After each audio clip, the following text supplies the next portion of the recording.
Hello and welcome to Tech24. I'm your host, Rebecca Bowering. Coming up in the programme, Paris Games Week buzzes back into town for its second annual event. We'll have the lowdown on France's largest consumer gaming show, plus a look at one of the titles set to spellbind players as Ubisoft collaborates with Steven Spielberg. And is this Microsoft's last chance to stay in the smartphone OS race? Stay tuned for a taste of the HTC handset running Windows 7.5, also known as Mango.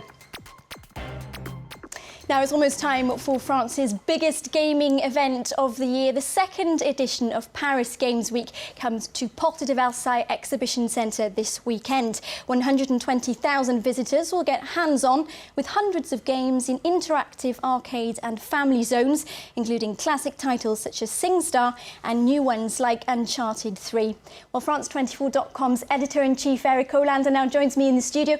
Eric, you went to the E3 in Los Angeles earlier this year. Do these conventions just attract uber geeks? They attract two audiences. One are, we don't like to think of ourselves as geeks, but enthusiasts is the best way of describing it. So they are the users, if you will, and they are the kind of the participants around the industry. But really, at the end of the day, these are about business. This is about huge business deals being done, billions of dollars at stake.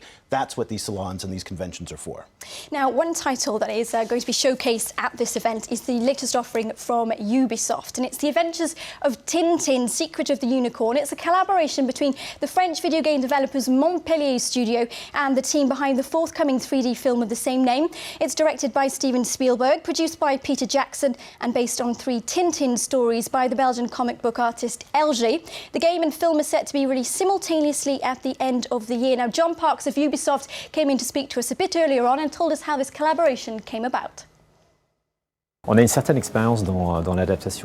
a certain amount of experience of adapting video games from blockbusters, and we already had a working relationship with Spielberg and Peter Jackson because we did King Kong together a few years ago. So the process started with what we call a pitch. That's to say, several editors were called upon to present a creative vision of what Tintin the game could be. So we presented our ideas to Spielberg, and he loved them. So, Eric, is this a growing trend that we're seeing filmmakers and video game developers hooking up like this? This has been the fantasy of Hollywood for a long time, is to take advantage of the huge potential in the gaming business to profit off of the titles in the movie business.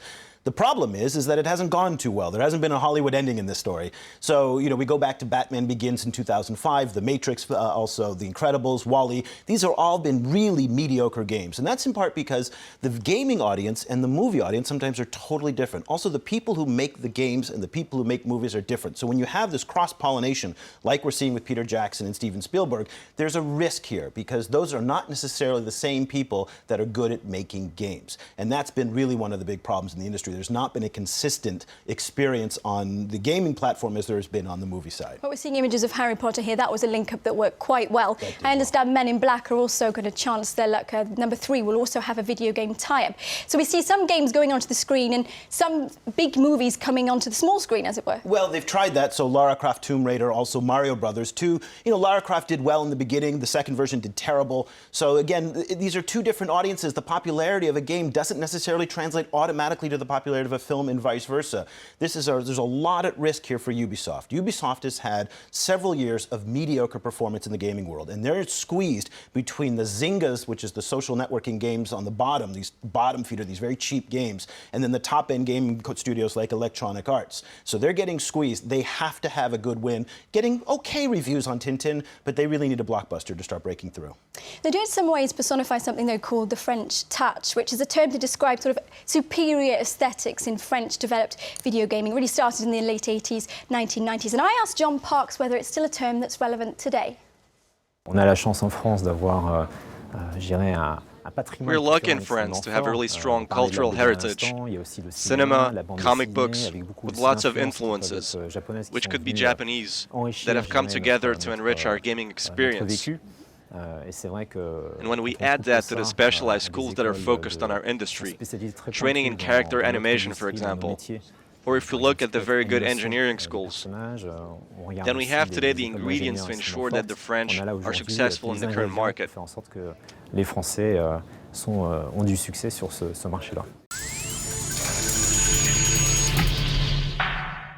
Well, it's now time for our gadget segment. We touch once again this week upon tech companies' obsession with naming their products after food.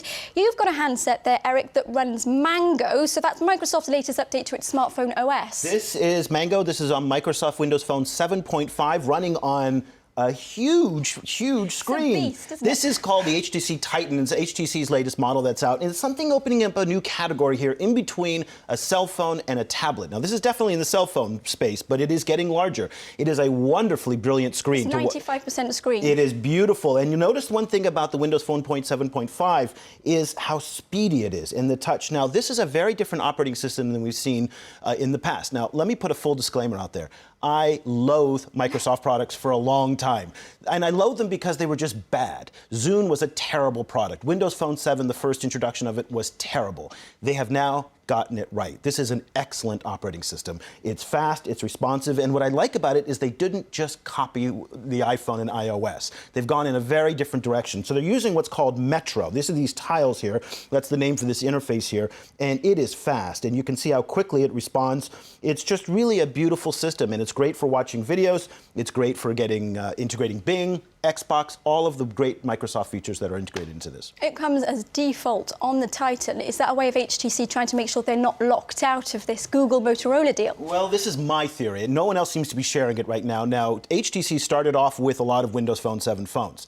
I tend to wonder if not manufacturers like HTC are going to start using more Windows Phone 7 because they want to hedge their bets against a Google Motorola lockup of the Android operating system. That is not proven yet. It has not been confirmed, but you might start to see more Windows Phone 7 come out, especially with the merger with Nokia going on in terms of using Windows Phone 7 on the Nokia platform. And here in France, without a subscription, €649. 640. Costly. It's a costly phone, but most phones without subscriptions are expensive. Probably it'll be in the €200 to €300 range with a subscription. So it's coming out next month in many countries around the world. Thank you very much for your expertise, Eric Olander. Thank you to you for watching this edition of Tech24. Go to our Facebook page as ever to join in the conversation, and you can find out more on my blog, the Tech Files blog on the France 24 website. Details on your screen. Now we're going to end the show by taking you back to the movie theatre for an interactive musical game which is produced by Dassault Systèmes. It marks the release of the new Monster in Paris animated film, and the audience are guided by 3D avatar Raoul. He's a colourful inventor from the movie. They're split into two teams to clap in time with the soundtrack. The rhythm is shown by the scrolling notes on the screen, a bit like the Just Dance game.